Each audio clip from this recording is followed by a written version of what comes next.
Alright, so Chapter 5, the Integumentary System, Tattooing and Body Piercing. Tattooing is a permanent discoloration of the skin in which a foreign pigment is deposited with a needle into the dermis. It is believed that the practice originated in ancient Egypt between 4000 and 2000 BC. Today, tattooing is performed in one form or another by nearly all people of the world. It is estimated that about 1 in 5 U.S. college students has one or more tattoos. Tattoos are created by injecting ink with a needle that punctures the epidermis and moves between 50 and 3,000 times per minute and deposits the ink in the dermis. Since the dermis is stable, unlike the epidermis, which is shed about every 4 weeks, tattoos are permanent. However, they can fade over time due to exposure to sunlight. Improper healing, picking scabs, and flushing away of ink particles by the lymphatic system. Tattoos can be removed by lasers, which use concentrated beams of light. In the procedure, which requires a series of treatments, the tattoo ink and pigments selectively absorb the high-intensity laser light without destroying normal surrounding skin tissue. The laser causes the tattoo to dissolve into small ink particles that are eventually removed by the immune system. The laser removal of tattoos involves a considerable investment in time and money and can be quite painful. Body piercing. The insertion of jewelry through an artificial opening is also an ancient practice employed by Egyptian pharaohs and Roman soldiers and a current tradition among many Americans. Today it is estimated that about 1 in 3 U.S. college students had a body piercing. For more piercing locations, the piercer cleans the skin with an antiseptic, retracts the skin with forceps, and pushes a needle through the skin. Then the jewelry is connected to the needle and pushed through the skin. The total healing can take up to a year. Among the sites that are pierced are the ears, nose, eyebrows, lips, tongue, nipples, navel, and genitals. Potential complications of body piercing are infection, allergic reactions, and anatomical damage such as nerve damage or cartilage deformation. In addition, body piercing jewelry may interfere with certain medical procedures such as masks used for resuscitation, airway management procedures, urinary catheterization, dry mouth, radiographs, and delivery of a baby.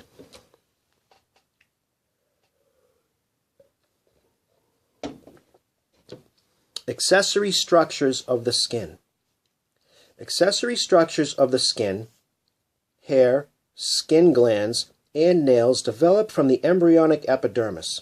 They have a host of important functions. For example, hair and nails protect the body, and sweat glands help regulate body temperature. Hair, or pili, P-I-L-I. Hairs are present on most skin surfaces except the palms, palmar surfaces of the fingers and soles, and plantar surfaces of the feet. In adults, hair usually is most heavy distributed across the scalp, in the eyebrows, in the axillae, the armpits, and around the external genitalia. Genetic and hormonal influences largely determine the thickness and the pattern of hair distribution. Although the protection it offers is limited, hair on the head guards the scalp from injury in sun's rays. It also decreases heat loss from the scalp. Eyebrows and eyelashes protect the eyes from foreign particles, as does hair in the nostrils and in the external ear canal. Touch receptors, hair root plexuses associated with hair follicles, are activated whenever a hair is moved even slightly.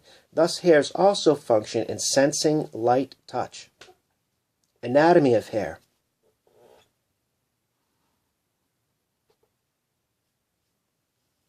Each hair is composed of columns of dead, keratinized epidermal cells bonded together by extracellular proteins. The shaft is the superficial portion of the hair which projects above the surface of the skin.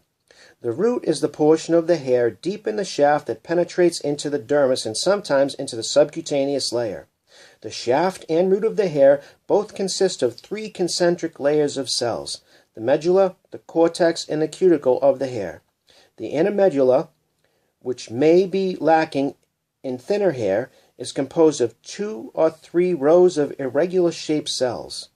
The middle cortex forms the major part of the shaft and consists of elongated cells. The cuticle of the hair, the outermost layer, consists of a single layer of thin, flat cells that are most heavily keratinized. Cuticle cells on the shaft are arranged like shingles on the side of a house, with their free edges pointing towards the end of the shaft. Surrounding the root of the hair is the hair follicle, which is made up of an external root sheath and an internal root sheath, together referred to as an epithelial root sheath. The external root sheath is a downward continuation of the epidermis. The internal root sheath is produced by the matrix, which will be described shortly, and forms a cellular tubular sheath of epithelium between the external root sheath and the hair. The dense dermis surrounding the hair follicle is called the dermal root sheath. The base of each hair follicle and its surrounding dermal root sheath is an onion-shaped structure, the bulb. This structure houses a nipple-shaped indentation, the papilla of the hair, which contains areolar connective tissue and many blood vessels that nourish the growing hair follicle. The bulb also contains a germinal layer of cells called the hair matrix. The hair matrix cells arise from the stratum basale, the site of cell division. Hence, the hair matrix cells are responsible for the growth of existing hairs, and they produce new hairs when old hairs are shed. This replacement process occurs within the same follicle. Hair matrix cells are giving rise to the cells of the internal root sheath. Clinical connection. A substance that removes hair is called a depilatory. It dissolves the protein in the hair shaft, turning it into a gelatinous mass that can be wiped away. Because the hair root is not effective, regrowth of the hair occurs. In electrolysis, an electric current is used to destroy the hair matrix so the hair cannot regrow. Laser treatments may also be used to remove hair.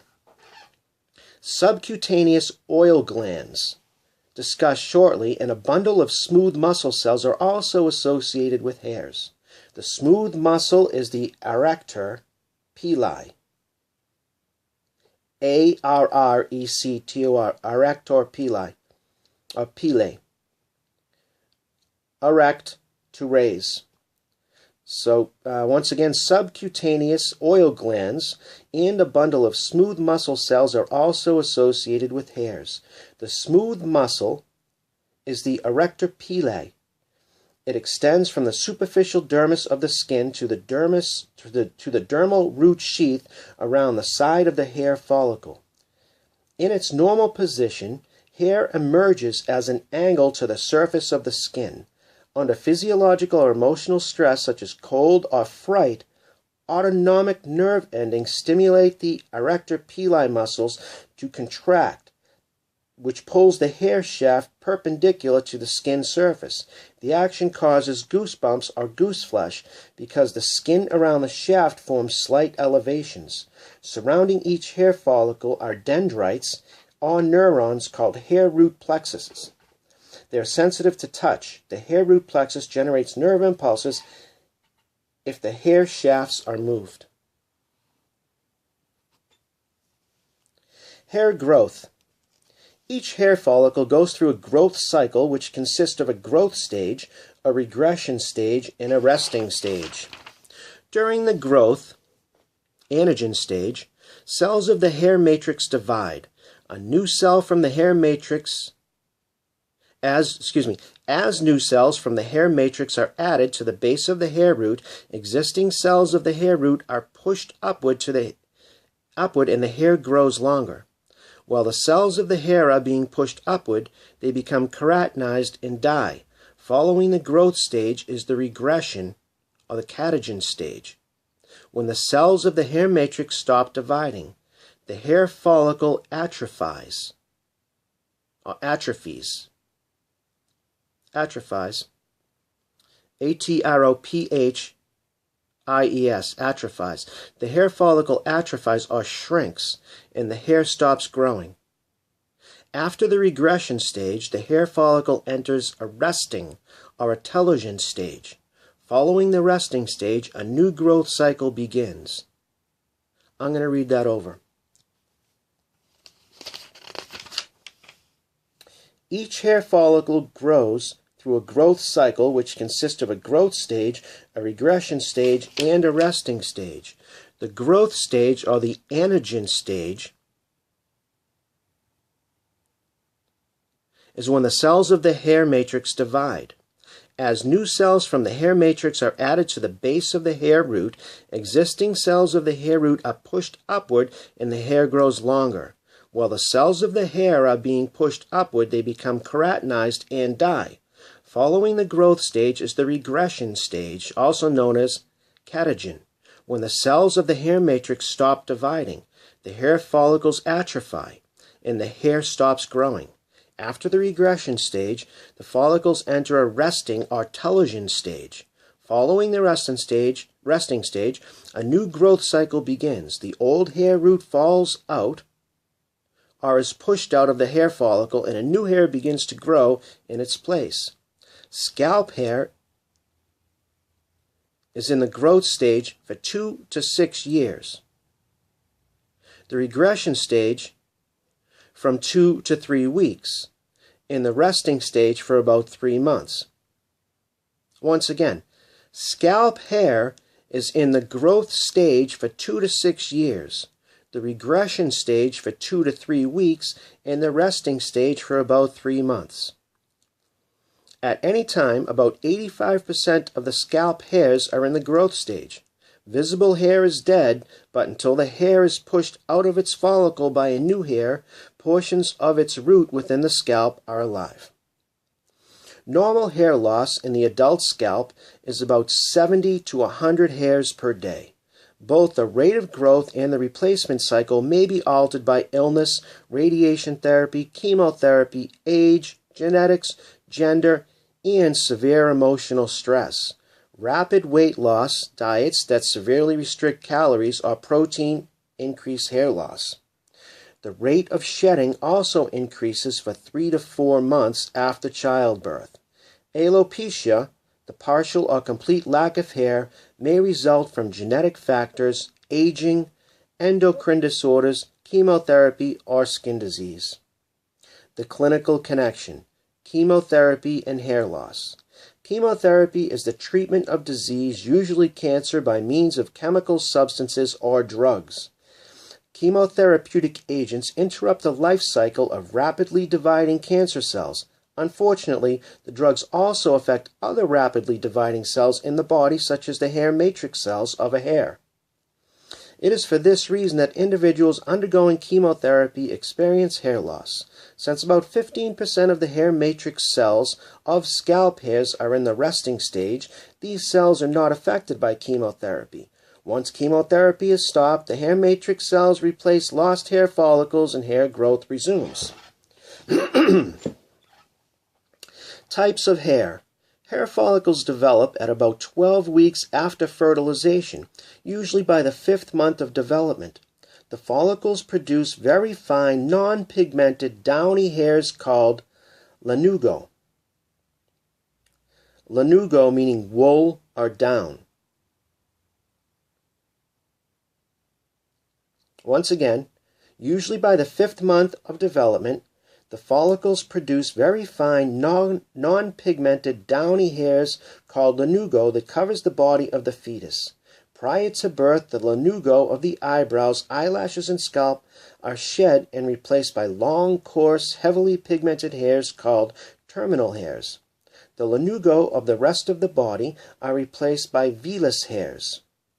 Vellus meaning fleece, commonly called peach fuzz, which are short, fine, pale hairs that are barely visible to the naked eye. During childhood, vellus hairs cover most of the body except for the hairs of the eyebrows, eyelashes, and scalp, which are terminal hairs.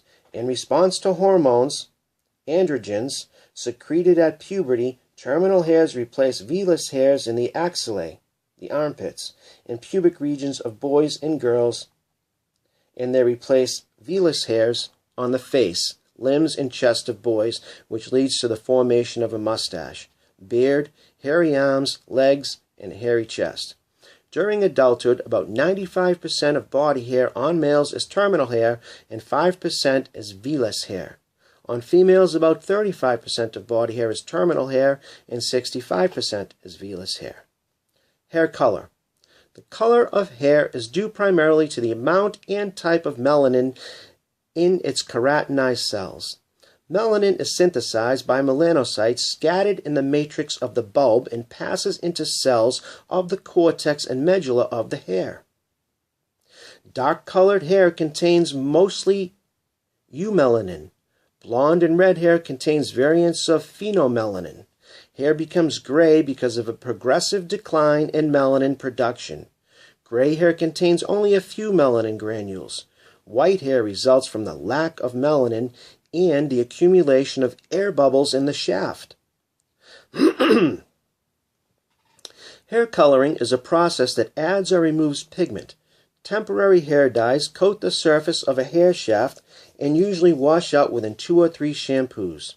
Semi-permanent dyes penetrate the hair shaft moderately and do fade and wash out after about 5 to 10 shampoos. Permanent hair dyes penetrate deeply into the hair shaft and do not wash out. The clinical connection. Hair and hormones. At puberty, when the testes begin secreting significant quantities of androgens, masculinizing sex hormones, males develop the typical male pattern of hair growth throughout the body, including a beard and a hairy chest. In females at puberty, the ovaries and the adrenal glands produce small quantities of androgens which promote hair growth throughout the body, including the axillae and pubic region. Occasionally, a tumor on the adrenal gland, testes, or ovaries produces an excessive amount of androgens. The result is female or prepubertal males.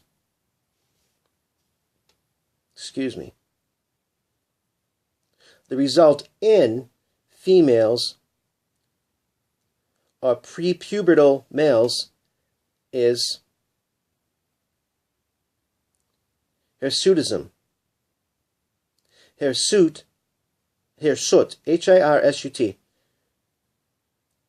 Hirsutism. Hirsute meaning shaggy, a condition of excessive body hair.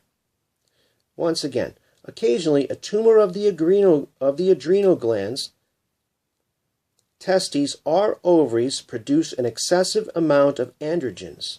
The result in females or prepubertal males is hirsutism. A condition of excessive body hair. Surprisingly, androgens also must be present for occurrence of the most common form of baldness, androgenic alopecia and male pattern baldness. In genetically predisposed adults, androgens inhibit hair growth. In men, hair loss usually begins with a receding hairline, followed by hair loss in the temples and crown. Women are more likely to have thinning hair on the top of their head. The first drug approved for enhancing scalp hair growth was minoxidil or Rogaine. It causes vasodilation or widening of blood vessels, thus increasing circulation. In about a third of the people who try it, minoxidil improves hair growth, causing scalp follicles to enlarge and lengthening the growth cycle. For many, however, the hair growth is meager. Minoxidil does not help people who are already bald. Skin glands.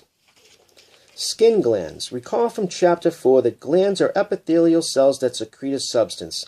Several kinds of exocrine glands are associated with the skin. Subcutaneous or oil glands, subduriferous or sweat glands, and ceruminous glands. Mammillary Mammary glands, which are specialized sudoriferous glands that secrete milk, are discussed in Chapter 28, along with the female reproductive system. Subcutaneous glands. Subcutaneous glands, not subcutaneous, sebaceous. Sebaceous glands. Sebaceous glands, sebase, greasy, are oil glands. Sebaceous glands or oil glands are simple branched acinar glands with a few exceptions. They are connected to hair follicles. The secreting portion of a sebaceous gland, the secreting portion of a sebaceous gland lies in the dermis and usually opens into the neck of a hair follicle. In some locations, such as the lips, glans penis, labia minora, and tarsal glands of the eyelids, subcutaneous glands open directly onto the surface of the skin. Absent in the palms and soles, sebaceous glands are small in most area of the trunk and limbs, but large in the skin of the breasts, face, neck, and superior chest. Sebaceous glands secrete an oily substance called sebum, a mixture of triglycerides, cholesterol, proteins, and inorganic salts. Sebum coats the surface of hairs and helps keep them from drying and becoming brittle. Sebum also prevents excessive evaporation of water from the skin, keeps the skin soft and pliable, and inhibits the growth of some, but not all, bacteria. The clinical connection, acne. During childhood, sebaceous glands are relatively small and inactive. At puberty, androgens from the testes, ovaries, and adrenal glands stimulate sebaceous glands to grow in size and increase their production of sebum. Acne is an inflammation of sebaceous glands that usually begins at puberty when the sebaceous glands are stimulated by androgens. Acne occurs predominantly in sebaceous follicles that have been colonized by bacteria, some of which thrive in the lipid-rich sebum. The infection may cause a cyst or sac of connective tissue cells to form, which can destroy and displace epidermal cells. This condition, called cystic acne, can permanently scar the epidermis. Treatment consists of gently washing the affected area once or twice daily with a mild soap, topical antibiotics such as clindamycin and erythromycin, topical drugs such as benzoyl peroxide or tretinoin, and oral biotics such as tetracycline, minocycline, erythromycin, and isotretinoin. Contrary to popular belief, foods such as chocolate or fried foods do not cause or worsen acne. Subduriferous glands. There are 3 to 4 million sweat glands or subduriferous glands. The cells of these glands release sweat or perspiration into hair follicles or onto skin surfaces through pores. Sweat glands are divided into 2 main types, eccrine and epicrine, based on their structural location and type of secretion. Eccrine sweat glands, eccrine meaning sweating outwardly. Eccrine sweat glands, also known as merocrine sweat glands, are simple coiled tubular glands that are much more common than apocrine sweat glands. They are distributed throughout the skin on most regions of the body, especially in the skin of the forehead, palms, and soles. Eccrine sweat glands are not present, however, in the margins of the lips, nail beds of the fingertips and toes, glans penis, glans clitoris, labia minora, and eardrums. The secretory portion of eccrine sweat glands is located mostly in the deep dermis, sometimes in the upper subcutaneous layer. The excretory duct projects through the dermis and epidermis and ends as a pore at the surface of the epidermis. The sweat produced by eccrine sweat glands, about 600 milliliters per day, consists of water, ions, which are mostly sodium and chloride, urea, uric acid, ammonia, amino acids, glucose, and lactic acid. The main function of eccrine sweat glands is to help regulate body temperature through evaporation. As sweat evaporates, large quantities of heat energy leave the body surface. The homeostatic regions of body temperature, the homeostatic regulation of body temperature is known as thermoregulation. This role of eccrine sweat glands in helping the body to achieve thermoregulation is known as thermoregulatory sweating. During thermoregulatory sweating, sweat first forms on the forehead and scalp, then extends to the rest of the body, forming last on the palms and soles. Sweat that evaporates from the skin before it is perceived as moisture is termed insensible perspiration. Sweat that is excreted in larger amounts and is seen as moisture on the skin is called sensible perspiration. The sweat produced by eccrine sweat glands also plays a small role in eliminating waste such as urea, uric acid, and ammonia from the body. However, the kidneys play more of a role in the excretion of these waste products from the body than eccrine sweat glands. Eccrine sweat glands also release sweat in response to emotional stress, such as fear or embarrassment. This type of sweating is referred to as emotional sweating or a cold sweat. In contrast to the thermoregulatory sweating, emotional sweating first occurs on the palms, soles, and axillae and then spreads to other areas of the body. As you will soon learn, apocrine sweat glands are also active during emotional sweating. Apocrine sweat glands. Apocrine sweat glands are also simple coiled tubular glands. They are found mainly in the skin of the axilla, the armpit, groin, areolae of the breast, and bearded region of the face in adult males.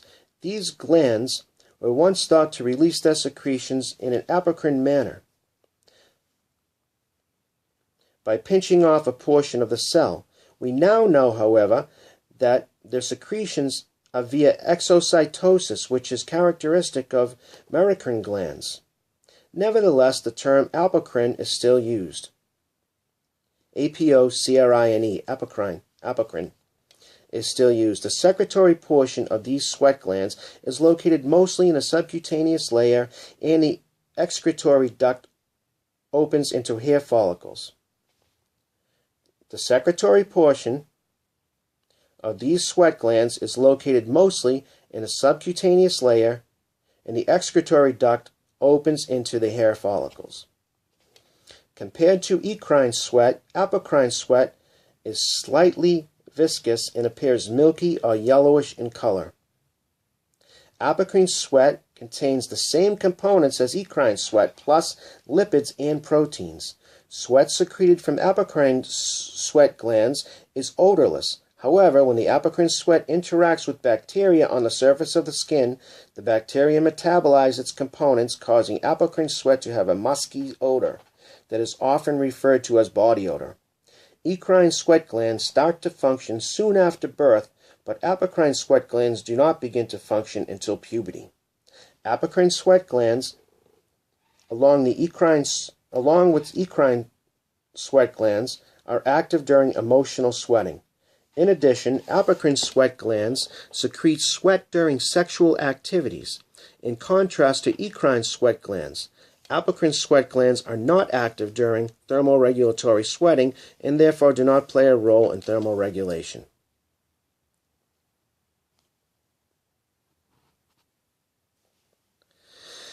Ceruminous glands, modified sweat glands in the external air called ceruminous glands. Cere, meaning wax. Modified sweat glands in the external air called ceruminous glands produce a waxy lubricating secretion. The secretory portion of ceruminous glands lie in the subcutaneous layer, deep to sebaceous glands. Once again, the secretory portions of ceruminous glands lie in the subcutaneous layer deep to sebaceous glands. Their excretory ducts open either directly onto the surface of the external auditory canal, the ear canal, or into ducts of sebaceous glands, The combined secretion of the ceruminous and sebaceous glands is yellowish material called cerumen, or earwax. Cerumen, together with hairs in the external auditory canal, provide a sticky barrier that impedes the entrance of foreign bodies and insects. Cerumen also waterproofs the canal and prevents bacteria and fungi from entering cells. The clinical connection. Impacted cerumen. Some people produce an abnormally large amount of cerumen in external auditory canal. It accumulates until it becomes impacted, firmly wedged. Sound waves may be prevented from reaching the eardrum. Treatments for impacted cerumen include periodic ear irrigation with enzymes to dissolve the wax and removal of wax with a blunt instrument by trained medical professionals. The use of cotton-tip swabs or sharp objects is not recommended for this purpose because they may push the cerumen further into the external auditory canal and damage the eardrum. Comparison of eccrine and apocrine sweat glands. Feature: the distribution. Eccrine sweat glands are distributed throughout the skin of most regions of the body, especially in the skin of the forehead, palms, and soles. The apocrine sweat glands are distributed in the skin of the axillae, the groin, areolar, bearded region of the face, clitorius, and labia minora.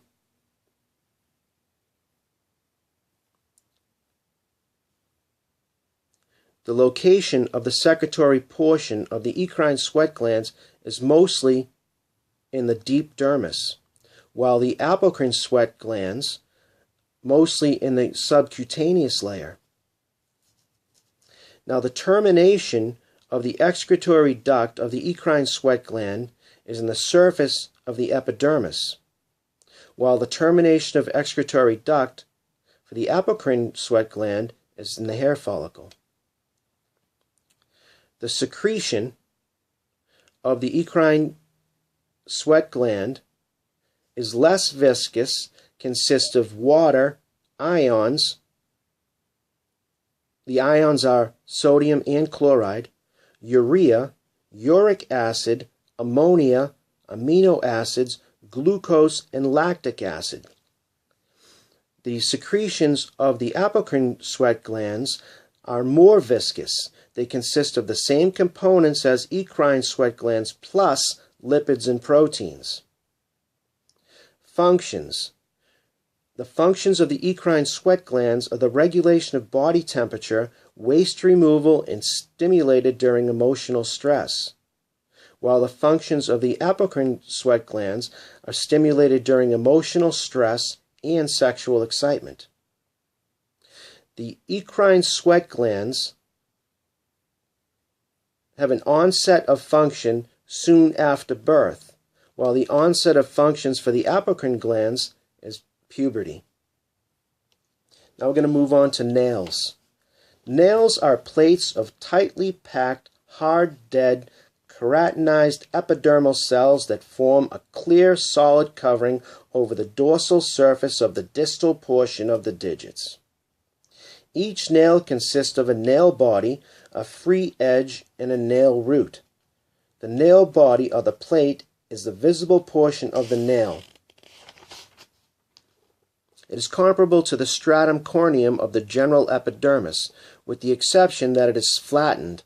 Keratinized cells fill with a harder type of keratin and do not shed.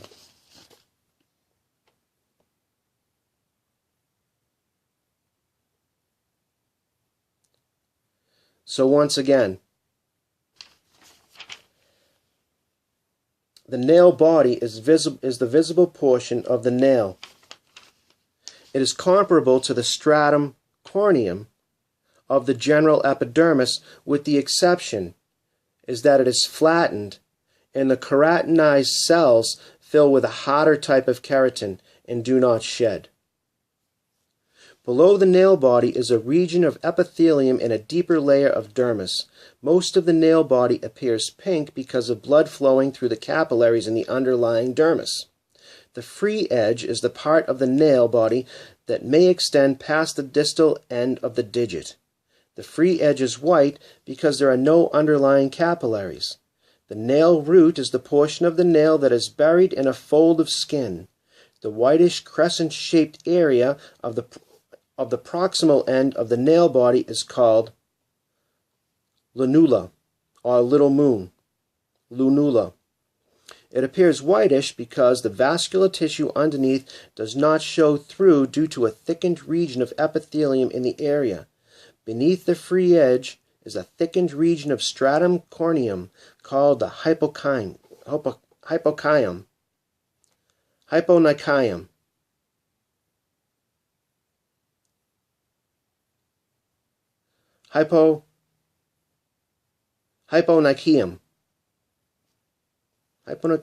Hypo meaning below.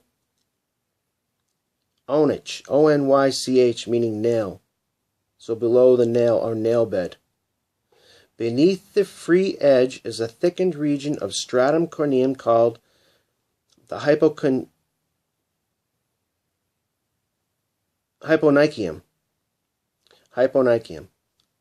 Beneath the free edge is a thickened region of stratum corneum called the hyponychium,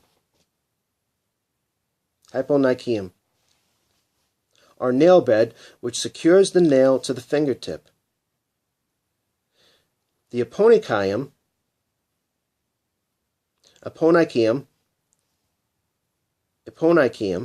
or cuticle, is a narrow band of epidermis that extends from and adheres to the margin, the lateral border of the nail wall.